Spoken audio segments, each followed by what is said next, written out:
Hello and welcome to video number 5.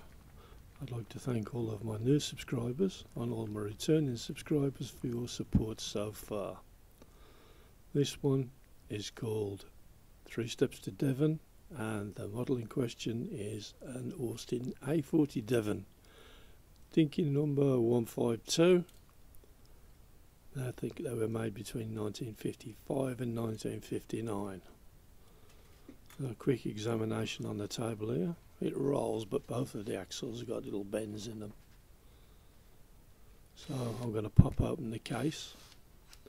I believe this one was originally burgundy, and when I pop the case open, I'll see if there's any paint residue on the inside that confirms that idea. A little bit of drilling and faffing. Always worried about cutting into the metal base plate when I'm doing this.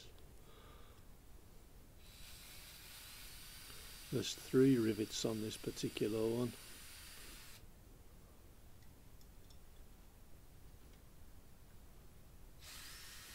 And it looks like we're nearly there.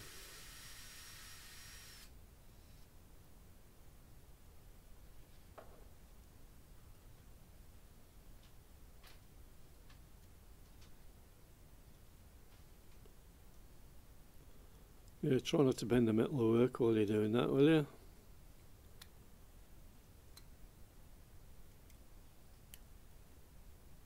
And out she comes.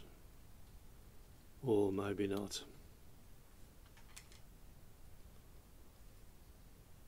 There we go.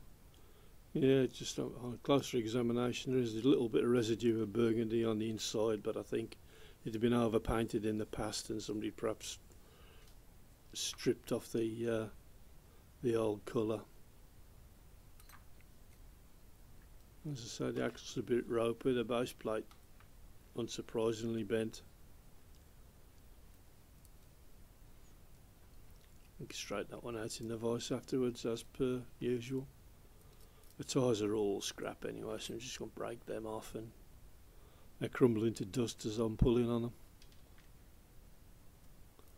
So 4 nice new boots, I think, for this particular project.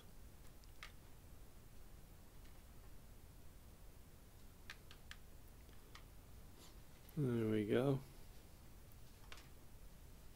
Push it all to one side. Get ready to throw it in the acoustic bath.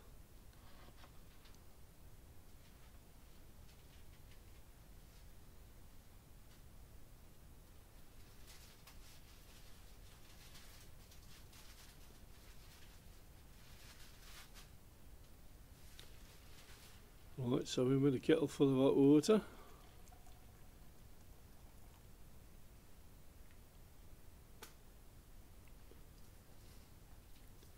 And in with the bits.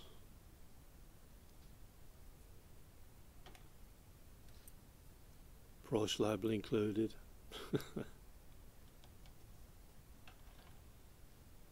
Quick stir, and it's caustic soda time. Get busy with the fizzy.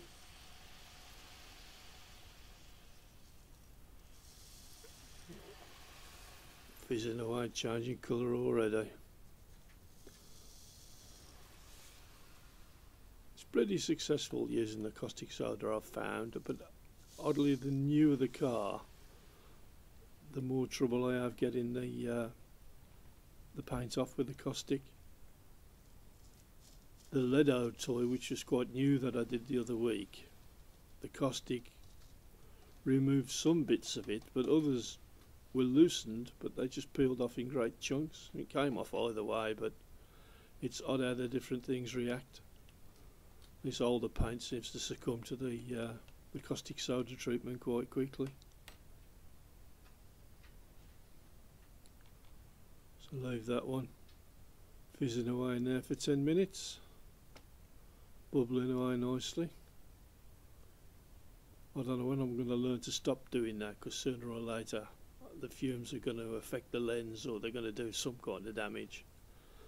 But maybe that'll be my excuse to get a better camera.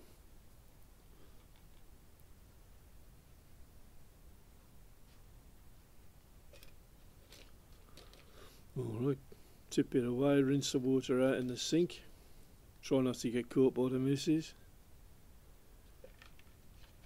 Come out quite well, all the paint's off, wheels, the back plate and the cab or bodywork. Dab it all dry and treat it to a bit of work with the wire brush. Should come up okay, there's no residue to speak of. Bodywork's a bit ropey in places. The roof is pitted, which I think they kind of invariably are on these older things anyway.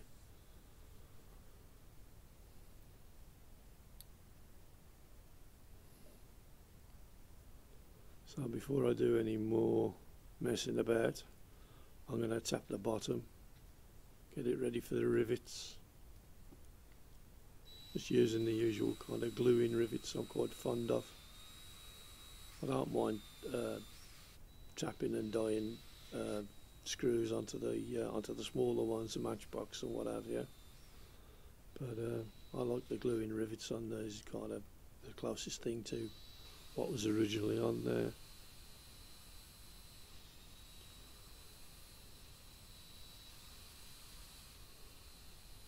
This bit of a go with the speeded up film here.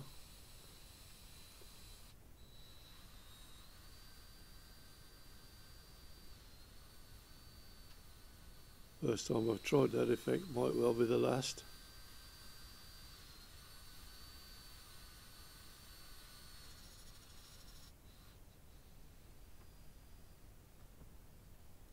Yep, that's the last one in and done.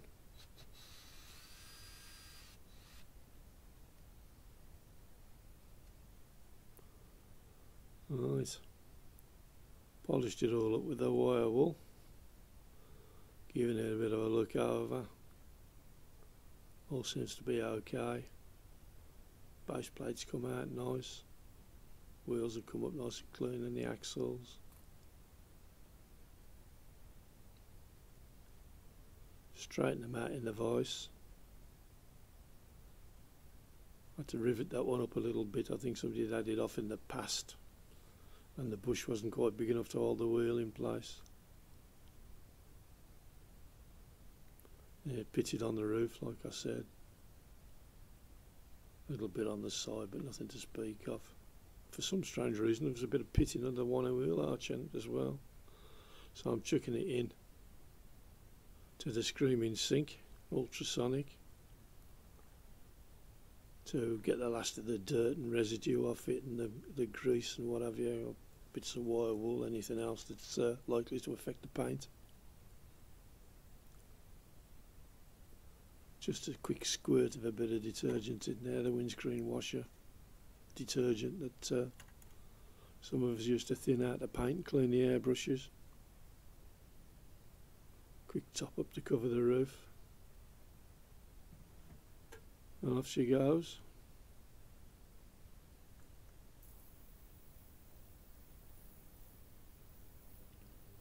I think I treated this one to about 6 minutes in the screaming sink, and it's come out clean as a whistle. Just dab it off and it'll be ready for painting.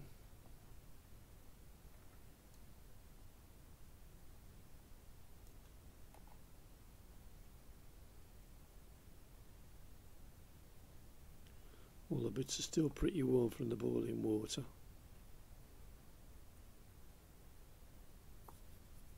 So rather than singe my fingerprints off and not be able to open my phone, use the forceps on them. I'm going to put a bit of ultra fine detailing stopper in the pit holes and pin holes in the top of the roof, and I've flatted it off and it's come out pretty well. I used a bit of super glue for a little hole in the wheel arch, and it wasn't that big. A bit of an afterthought, but it came out okay. So we're on with the primer.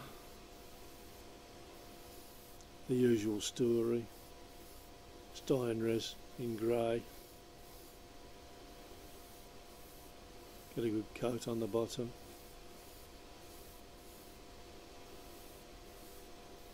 Before flipping it over and onto the little stand to paint the sides.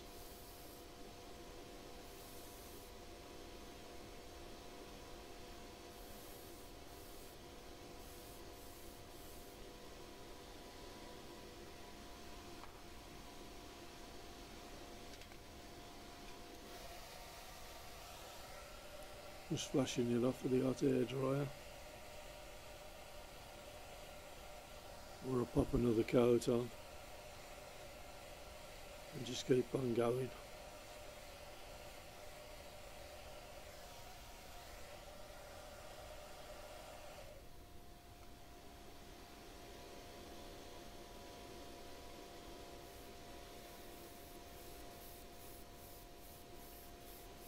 Missed a few bits, just get right up the wheel arches there.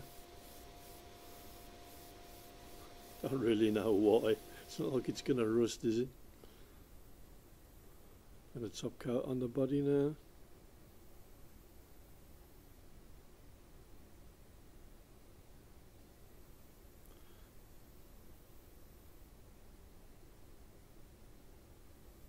Just nice light coats. Don't have to do it all in one hit. More likely, the more you put on in one go, the more likely you are to have it run down to the bottom of the car, look like a melted candle. I'm sure we've all done that one once or twice. I've taped up the axle and just getting the bottom plate done there. Just keep flicking it on. Try and build it up nice and even.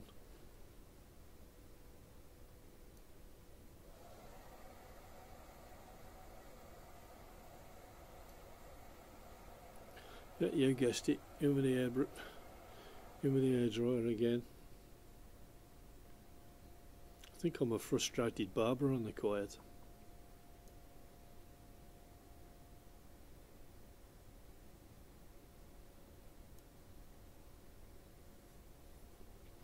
It's a nice long shot of an empty paint booth there. I don't know what quite was occurring. There's a bit of dodgy editing going on, I think.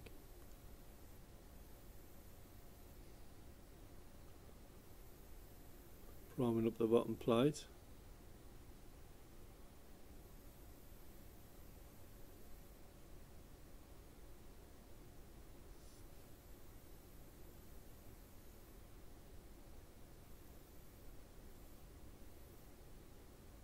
It's probably not the most expert way to achieve the task, but it seems to be getting the job done. I'll take the successes wherever I can get them.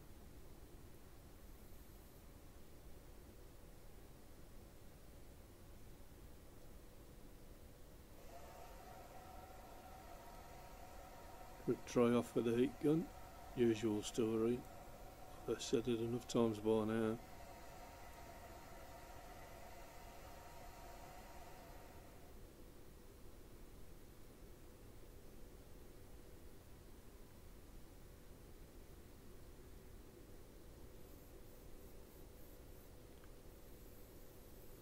And we're on to auto air base coat sealer dark for the base plate.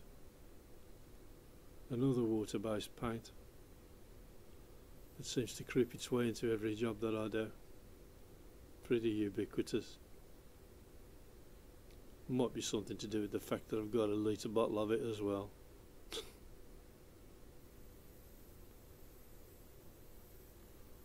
I can't use it on this, I'll end up with it on my cornflakes.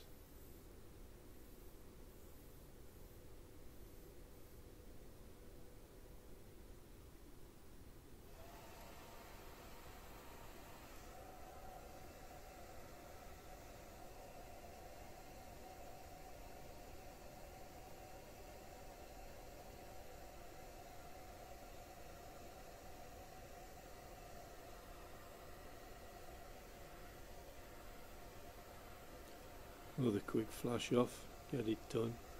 See, I notice I've got it all over the hubs, but I'm going to silver them anyway before I put the final coat on. So I'm not overly concerned about that. I suppose I could have taped them up, but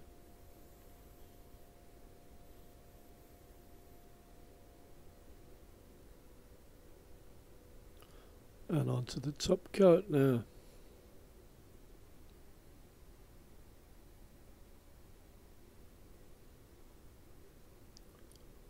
Get some on the inside of the cab as usual.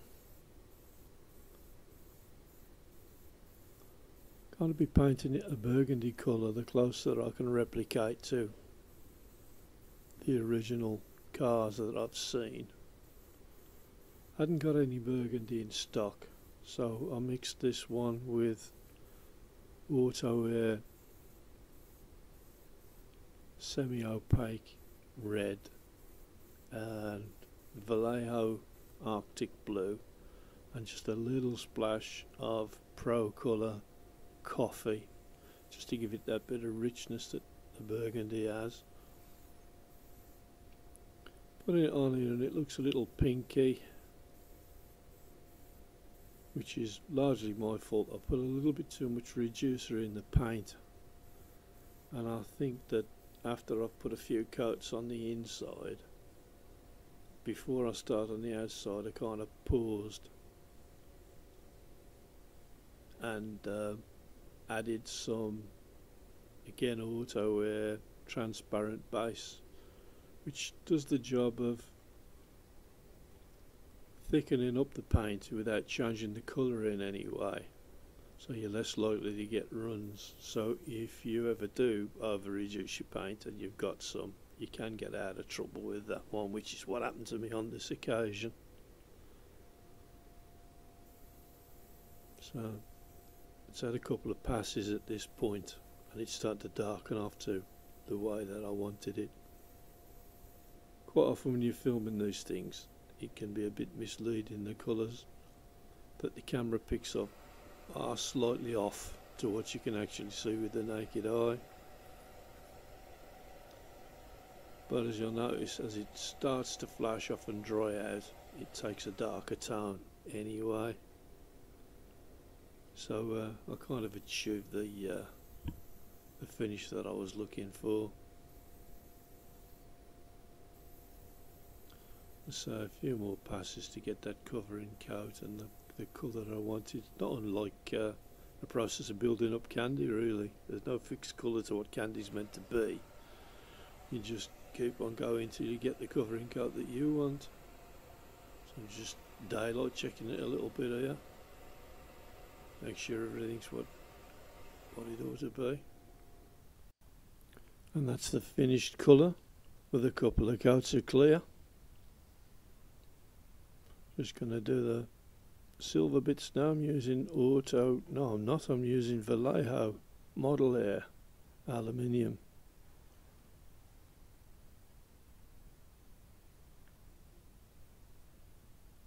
And a bit more high speed filming, because clearly if I could paint them this fast, I'd be doing a video every other day and I'd soon run out of projects.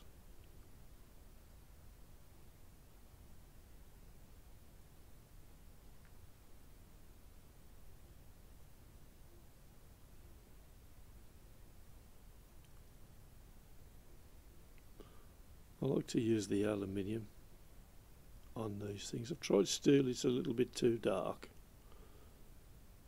I do like to use the water base, so even though the umbral silvers are quite good, I use this stuff. I've got it on the shelf. I think that's half the thing. It does go on nicely and it covers really well. It goes for miles.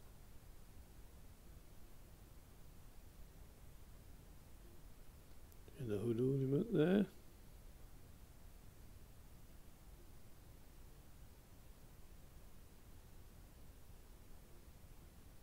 And around the radiator. One of these micro brushes. I find them quite handy. Picked a packet up at a model fair some years ago. I think I've got about 3 left now out of a pack of 50. But they are a very useful thing.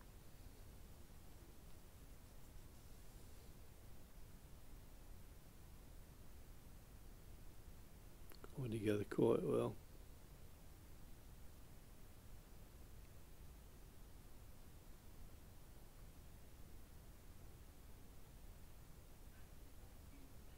Bit more on the headlight there, much more around the hood ornament. Another coat on the bumpers. I think they're looking pretty well. Quite pleased with this project overall.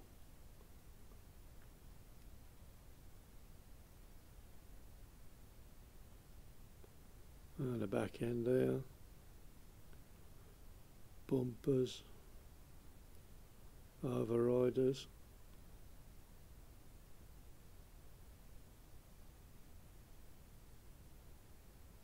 Back of the thin brush to do the bonnet handle and the door handles.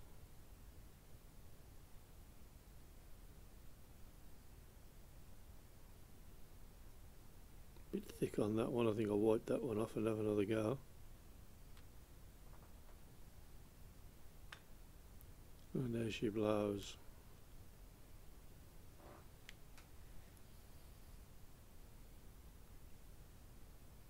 I like to go back and add a couple of little number plates just for the fun of it.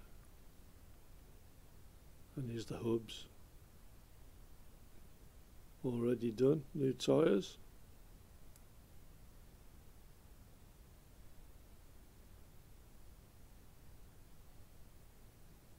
While I'm doing it, I'd like to thank Martin for his advice for the XJ Mark 10 tyres.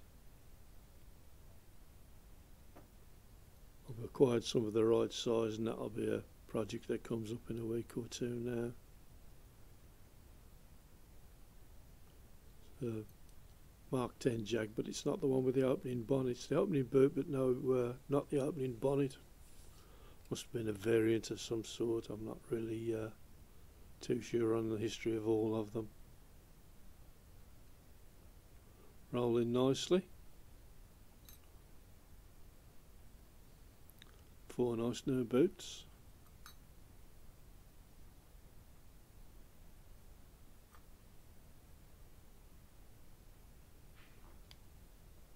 In case you're wondering what's with the red sticker, it's not a vanity project. It's just a target for me to try to keep the workpieces somewhere near the middle of the screen when I'm filming for you guys, because without it I'm all over the place. Laying all the bits out now. Got me 3 rivets, got me 2 axles, got me body. Well, that must be a Dinky car.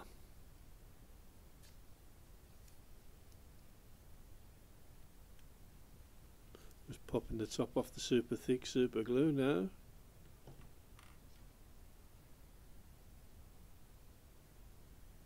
Here's one of the worn out micro brushes to pop the glue down the rivet holes.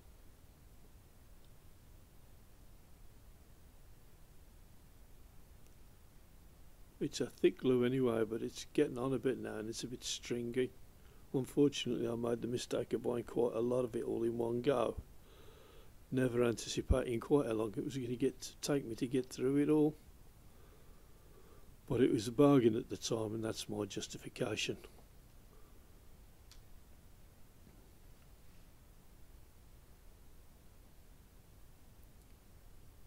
There we go, front axle.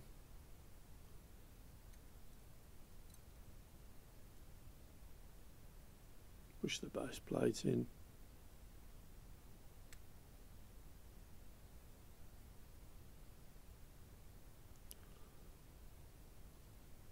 Front rivet.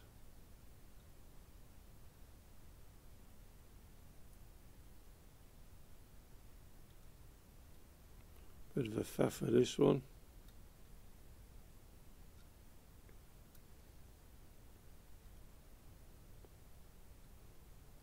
More sausage fingers and thumbs.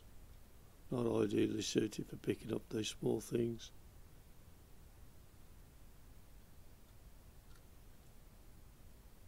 Click a bit down. That's well home. Flip her over.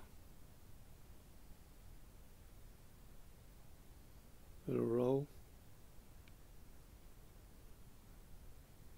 And on for the big reveal.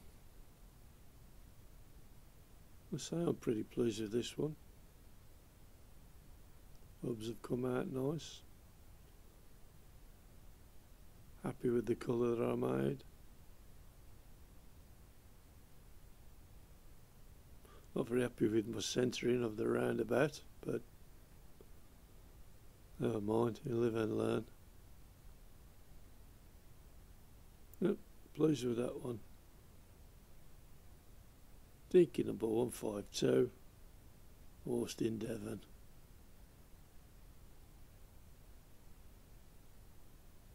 Thanks very much for watching, and thanks to all my subscribers. See you next time. Bye.